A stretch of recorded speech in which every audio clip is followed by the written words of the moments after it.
Welcome to The Author Next Door, where hosts Angela Haas and Cassie Newell chat about the wild world of writing and publishing. Join them for weekly episodes and special monthly guests. Pull up a chair. The conversation starts now. Welcome to episode 23. I'm Angela Haas, and I'm here with my co-host Cassie Newell. And this month, new month, we're kicking off summer by talking about some hot topics. For this episode, we're just going to talk a little bit about what to expect this month. Cassie, originally I was thinking we could talk about so many authors that I've encountered, just say they wrote one book and just quit. And I know a few friends who have done that. They wrote a book, it came out, did well, and then they just stopped. Got too discouraged and they just stopped. And I just was like, gosh, why do people quit? Now, I have definitely thought about quitting because it was just too hard or too stressful, right? Too much work, too much to balance with your personal life. But I don't know, why do you think some authors get too discouraged after one book and then just decide it's not for me? Well, I think it can be a multitude of different reasons. I think too, sometimes you focus on that one goal and you don't know what the next goal should be. Or you don't have any baseline of your why you're doing it outside of that one book. And so it's really hard to see beyond that. And if you don't have this huge success with book one, which in all honesty is really rare. It's really rare. Because we all dream, right? Sitting behind the typewriter in the old days and the book comes out and it's a shining success and all this. That's not really reality. Unless you have a big marketing machine behind you and other things that are propelling that, you want to put your best foot forward, of course, but you're also learning too at the same stage. So I think sometimes, not even having the support around you too is really difficult. You need your cheerleaders, you need community. I think it's really important. You need to have a really good sense of self, of why you're doing it and what the next iteration will be in order to rinse and repeat, right? All the time. And it gets tiresome, right? I've thought about it too. I had a really hard time from book 1 to 2 and I was all over the place. And it took a while for that one to come out. So I don't know. What do you feel like? I know you talked about that with me a little bit too for yourself. Yeah, I think because it was kind of grueling for me to get through all the editing and finishing of book 1. And at the time, I was just trying to get that book out. And then I was like, oh, it's out. And my friends and family bought it. And you're on kind of a high because you're seeing it sell. And then you wake up a week later and you're like, you mean I actually have to market it? Okay. So I think that's tough because then we've talked about before that advice starts coming at you. You need to write more. You need to market more. And then it's trying to find a balance of how to organize your time and your day. But I think as I've gone forward, I feel like sometimes just when I figure something out, it changes, or there's a new rule, or there's a new fight or something. And I was talking about this the other day where just I'm on my 4th book now, doing my 2nd audiobook, and I feel like, okay, I'm writing pretty smoothly, I'm writing faster. And then all of a sudden there's all this stuff on threads about how authors are getting bad reviews or negative reviews because reviewers think an M dash is a sign that you wrote your entire book with AI. And I was like, for a second, I got really deflated because I'm thinking, okay, how are we supposed to navigate all this? Because there have been M dashes. I use them all the time because I love long pauses that are hanging up to the next. That's how I speak even. Right. I'm sure my editor is like, stop it. She does take out quite a few. Right. But I love a good M dash, a long, not the N dash, the M dash. I love them. Yes, the long one. For some reason, people who've, I guess, written books in AI, that's a sign. Who knows? Who knows who decides this rule? Who knows who is the first one to say, I've decided that an M dash is a sign that a book has been written with AI, and there's such backlash if you use AI at all. just in certain author circles, then people have taken to leave 1-star reviews because they're seeing a lot of M dashes. And then, so it's like, gosh, I just figured out when to use them properly through my copy editor, like learning Hmm. from her edits. And Yeah. now I'm like, well, I guess I'm just taking them out. Like I'm putting in comma, and I figure if she puts them back in, then I'm just saying, you know I what? But love them. then I know, and then I was like, why? I mean, they are in Lord of the Rings. They're in Hmm. so Well, much they have a literature. purpose. Right, They have a it's grammatical grammar. purpose. Yeah, But I think we yeah, have to talk about with AI, where's the line between innovation and reader trust? yeah.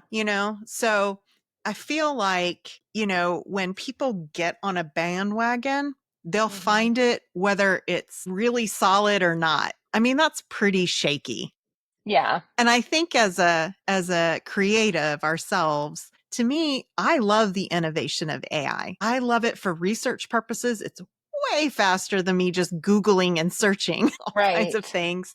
I think you just have to take things as a grain of salt. I mean, even in the design space, you use AI in Photoshop to help you with cutting out images and selecting and merging and different tools. I think you have to separate the innovation side of it to overtaking the creative person out of it.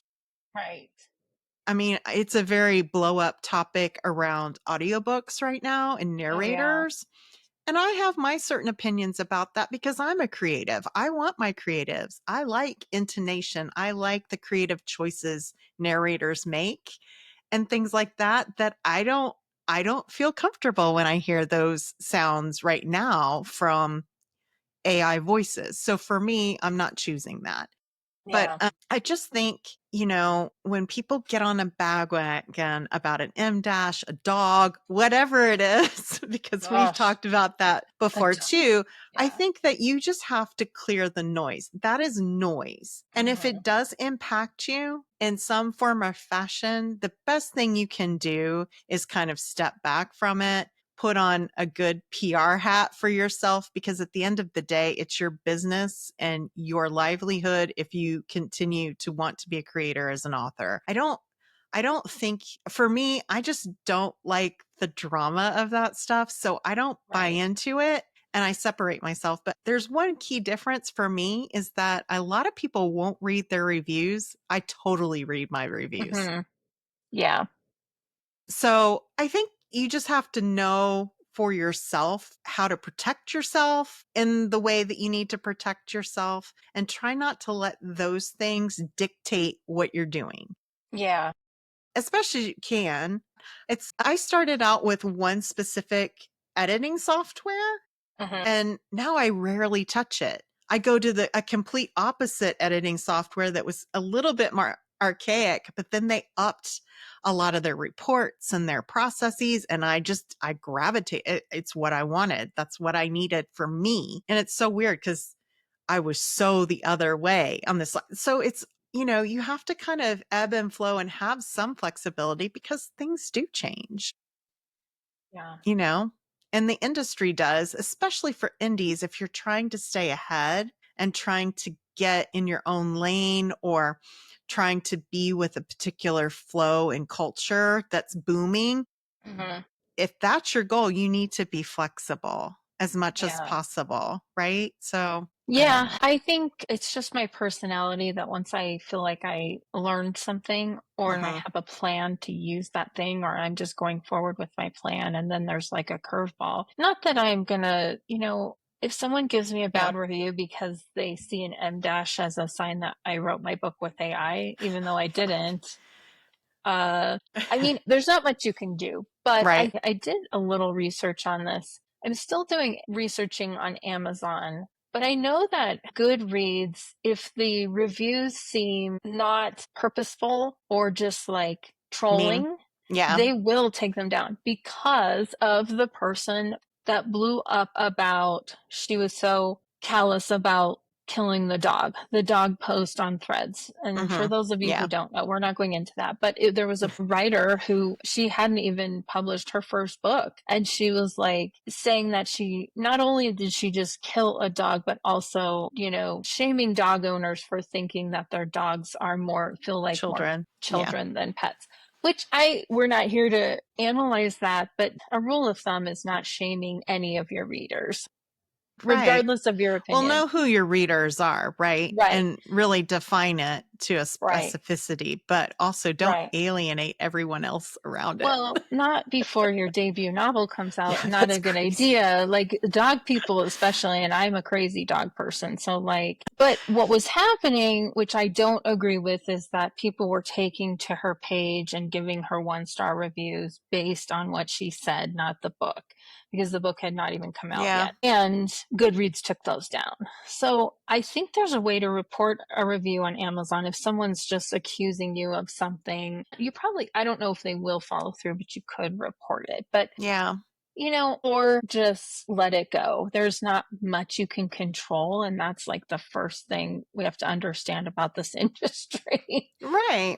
And flowing through the changes, although I admit, I get discouraged from the marketing sense. Like I remember going Yeah. through all these Facebook ad courses. I spent money on these Facebook ad courses, and then Facebook, like 6 months later, changed their process and then changed things again. And then you have to relearn. But then when I went back to find, okay, well, how can I do research on how to do this again? The classes haven't caught up. And now I'm like, oh my gosh, Yeah. when That's you like that. master something, boom, it can change. Yeah. And I think as long as you're prepared for that, which I wasn't when I first started, I think that can be a factor in why people just like, I can't keep up. Yeah. What is it? Post publication burnout, I think is what Ooh, I yeah. labeled it. Yeah, that's what it is, right? Because you're go, go, go, you're learning and then things are changing. And it's that flexibility piece. I also think, too, and this is a hard thing to hear. I'm going to say this to people that are starting or even their first several books, is you're still learning up until like book 5.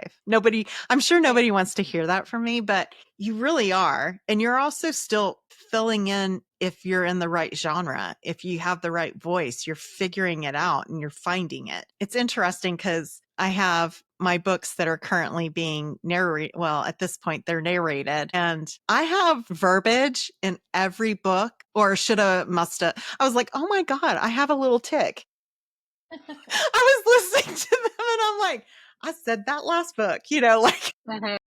I mean, but that's part of my voice, these certain things that kind of come out. And I find it interesting that I didn't have that in the very beginning, but I'm in a stride now. So I feel like you also evolve as a writer, right? So it's really you learning your process because nobody sits you down and you don't take a questionnaire and it Mhm. says, let me take this quiz and find out what genre writer you will be and where Mhm. you will be the most successful, joyful, and happy. There's no such thing. You've got to test it, you've got to try it, and you got to live it. And that takes time because books are not a quick thing to write, even short. That is not a fast thing to do that you're going to find out in 6 months, right? Right. So it's really tough. And I think that post production burnout is a real thing, right? Yeah. I Well, do. and I also think because I was just writing my first two books from what I liked, but Yeah. as time went on, I realized they were harder to market. They didn't fit neatly into one category because they're superhero fiction, and there isn't really any strong category just for superhero fiction. It either needs to Right. fit into sci-fi or fantasy. So it was a little bit of And a both of those are struggle. tough.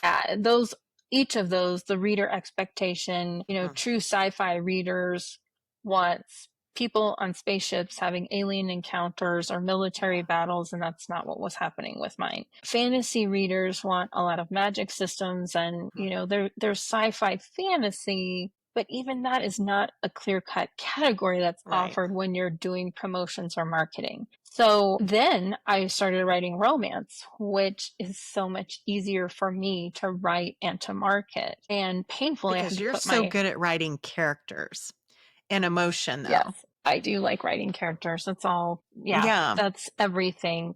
And thank you. But I was like, well, what do I do with these first two books? And I had to make kind of the painful decision that those are my more of a passion project. Mm. And for my business, I need to keep writing things that might generate an income and then go Yeah. back to the passion project. I I wanted to kind of quit after book one too because I was like, this doesn't fit anywhere, but it's me and I love it and I worked so hard on it. And it's something that I would want to read, but it doesn't go anywhere. And I think if you've started that way and you're not picking something that's as easily written to market or marketable, that can cause some discouragement. But Yeah. hey, I'm just going to come back to it. I'm going to come back to it when I've got a few romances out there and I'm going to relaunch it. And that's how you still, like we said, Yeah. you've got to make your own way and just figure out how you're carving your own path and still find that joy. I love writing more than anything. So I do a little marketing each week and a lot of writing. And that's what brings me joy. Yeah. So, yeah, I mean, but that's what they don't tell you. Yeah, they don't tell you, right? And you don't learn it until you've been in the trenches a little bit, right? Mm-hmm. I think everybody Yeah. goes through that second book slump. Mm-hmm. Usually underestimate your time commitment. You underestimate the success that you really want and expect Mm-hmm. from book one. And that's Yeah. always a harsh reality too. Oh, yeah. And, Godspeed if you are killing it out there on book one, you're a rarity. It's usually not that way. So Yeah.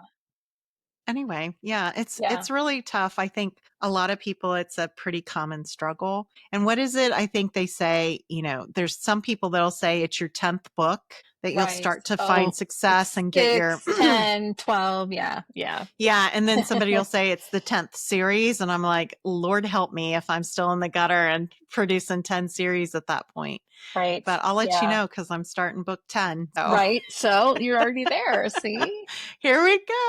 I had to deal with a lot of imposter syndrome the whole time. I mean, I do. Yeah. But it was really when I went to my first conference and I had only published one book, and they're like, what do you write? And I've written one sci-fi Yeah, but superhero fantasy, and then you're kind of surrounded by people who are like, oh, I'm on my 120th book, and yeah, I'm but just, well, I'm just saying, for this is what may contribute to people quitting, uh, because you might yeah. get discouraged as far as like, will I ever be there? And I know I had that thought, and I think talking to some of the friends that I know, they just got discouraged thinking, I worked so hard on one, will I ever make it to thinking of like the Yeah. work in front of them to get to 20 and 30, and some of those you start comparing yourself to Yeah. those kinds of authors, and every author's situation is different, so Yeah. try not to compare yourself to other people. That's what the moral of what I was trying to say was, because that can get you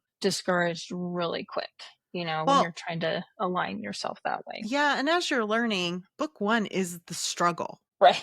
right? Book 2 may be a struggle, but it's going to be a different type of struggle, but you're going to speed up other things, right? And it's that whole learning process. Then book 3 gets a little easier. Book 4, I can tell you for me and my shorts, book 4 with 3 and 4 were much easier for me. Mm-hmm. So, I mean, it's a little different too when you start new series too. The second series, sometimes you're like, hold on, but I've got this. The first Yeah. one, you're like, wait a minute. Right. But it's all that momentum. It's experience that lends it. But it's really hard for people to see that creatively because it takes so. I know. Yeah. What would you say to people who are struggling to finish their first book, who might be struggling with stage fright, rewriting and rewriting and Yeah. revising? And what is the message? Because I know a few people that are stuck Yeah. in book one.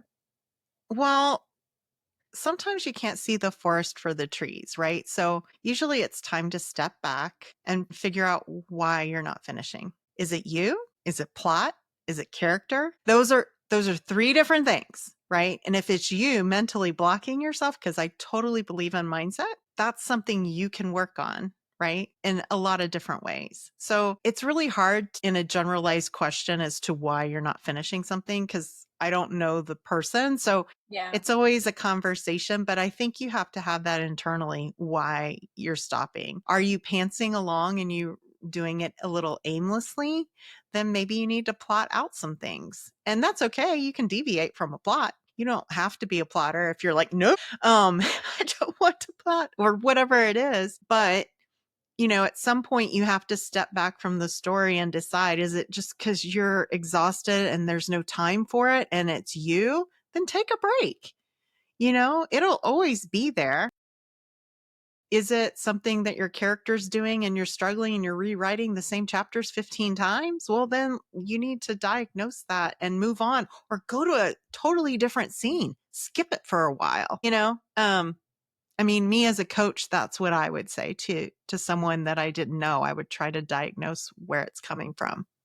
Yeah, I Yeah. think when I was feeling that way, because I had a coach who had to talk me off a ledge, and she just said, "You've got to just let this go at this point. It's been Yeah. through so many rounds of editing. You've read it Uh, so many the times." endless edit. And the endless edit, because I was changing things that, I would think of something and I'd be like, you know what, I should have my character do this and explain this. I should Yeah. have them going this way. And after a while, I was changing things that probably no one was going to even notice. And what I used to tell my speech students is, don't get so caught up in feeling like your speech has to be perfect. Even if you mess up or forgot something, authors, if you forgot to put something in or mess up or whatever, if you think you've messed up, because your audience doesn't know what's coming next. You do, but your Right. audience does not. Get it out there, let the reader read it.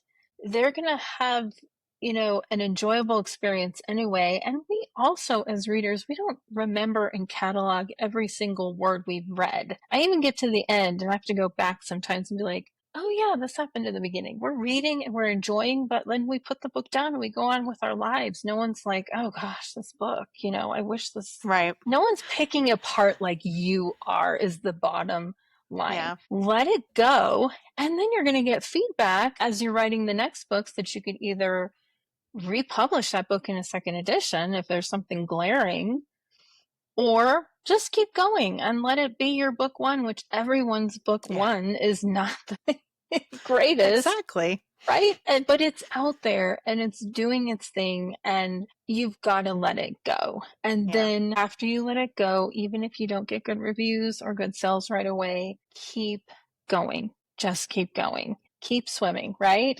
Yeah, if that's your Yeah. goal, I think you also have to come to terms with what are your passion projects versus what projects that you're pushing from success, a commercial standpoint. Because, Mm-hmm. like, I have a poetry book, it was total passion project, right? And I knew that. It did pretty good, more than met my expectations. I was just happy to get it out. So, you have to decide those things. You have to decide your why, you have to decide your goals. Because if you Yeah. don't do that, then you will end up disappointed because Yes, you'll shoot for the absolutely. highest goal at somebody else's chapter 20 of a huge career that you're trying to emulate. And they didn't start Yeah. out there either. So, Mm-hmm. Yep. you know, yeah. And you've got to understand that a lot of people don't make it to publishing anything. They Yeah. have dreams and they have goals, but they actually don't ever get to follow through for one reason or another. And life gets in the way of everything sometimes for us, work, just other adult responsibilities that sometimes we have to take care of before we can nurture our dreams. So if you've actually made it through editing, cover, and all the things, and you've Yeah. hit published, it's not going to be perfect, but it's out there and you did it. And sometimes I feel like, because we get so wrapped up in like, well, it's not selling or it's not doing this or I don't have reviews, it's like, calm that part of your mind and understand you Yeah. pass through the gates. You pass through the gates that so many people don't, and that's already winning. So if your goal is to publish and write more, keep going. Don't get discouraged. You got this. Like, that's really what I wanted to tell our listeners today. If anyone's feeling discouraged, we've all felt that way at some point. But if this is what you want to do in your career, if this is your goal to keep going, then keep going. Don't, Yeah. you're doing it and you're doing great. Okay, Yeah. listeners. Give yourself a break, a little Yes. latitude, a little Yeah, grace. grace, grace. It's not an Well, easy place to be. yeah, and I think for June, I'm excited because we're going to talk to audiobook narrators. We're going to talk to an author who's doing hockey romance, which I've got to be honest, I'm just blown away by all the hockey I romances and the devour people that them. can do that. I can't. I'm just like, what? So I I'm love excited them. about that. And then June's just going to be some fun, hot topics. But Yeah. what are your personal updates? What's going on with you? So my audiobooks are done being recorded. So now they're being produced. And the first book, the ALCs go out Nice. this week. So for Buttercream and Second Beginnings. And then I'm starting on the next series in the same town. So it'll be the Holiday Matchmaker. I'm super excited about that. And my super secret project, I'm going to let listeners know I'm sending out my first query. It's being submitted. It's That's submitted. amazing. That's so great. So we'll see. That's awesome. Yeah. I don't have too much. I've got audiobook in production still with my plus one equals you. I've started TikTok. You did? Yeah, I'm out there. Awesome. I don't know. You We'll have to see. friend me now. It's very slow. That's kind of the biggest one. And then I'm just trying to decide what to write next. Maybe I'll have some listeners or my newsletter weigh in on that. But you know what's happening now, don't you? It's a table topic. Oh my gosh. Okay. This is a good one. Hot topics. It's perfect. Oh my gosh. What's your favorite raunchy movie? Raunchy? Like raunchy how? Like gore raunchy or like sexual No, raunchy? Like like what old kind of school, like old those school? raunchy gross movies, gross out guy movies. I don't know that I have like I don't consider them raunchy, but oh no. Do you have one? Like Fast I don't Times at think Ridgemont High? I don't know. That's not my favorite movie though, but it's raunchy. say so. Like I think old school. Yeah. That's a raunchy movie, but Oh, the movie Old School. yes, Oh, I got you with Will Ferrell and yeah. yeah, hmm okay. Or I think Bridesmaids is a raunchy movie. It's hilarious. I didn't like that one when she's pooping in the Oh, you sink. I'm didn't like, at I'm out. all? She's pooping in the sink, and I'm like, I gotta go. Gotta go. I can't. I thought that was hilarious. I just am like, ladies, no, I'm weird. Anyway, but I love Step Brothers and like, I Yeah. love Step Brothers. It's not as raunchy as some of the other ones, but that's the one I like. So I Gosh. like those buddy movies anyway. Yeah, I can't think of any like super, I don't know. My tastes are very eclectic. I'm all over the place when it comes to movies. Sometimes I love the silly ones, and then other times I'm like, no, I can't handle that. And then like my daughters still love animation. Well, hmm and one is studying animations, but Yeah. I get to a point where I cannot watch animation. Like I need real people. So I don't know. And then I love like Hallmark movies. I have time for that. And then my husband will be like, no, none of that. So I go all over the place. And I love sci-fi and fantasy. That's always a go-to for me. So I don't know. I can't Mm. Nothing's coming to my brain. Hey, that's okay. That's the table topic. Whatever comes to you is what it is. Yeah. Well, thank you for joining us today. Don't forget to give us a review and rating wherever you listen to our podcast. It helps us with visibility. And next week, I'm so excited. That was a fun episode. We are It talking was. with audiobook narrators Jonathan Ricardo and Ashley Gotti, who are stopping by to talk all about audiobooks. Until then, keep writing, keep doing, and we'll see ya. Thanks for joining today's episode of The Author Next Door. Be sure to like, follow, and tell us your thoughts of this week's episode. Angela and Cassie would love to hear from you.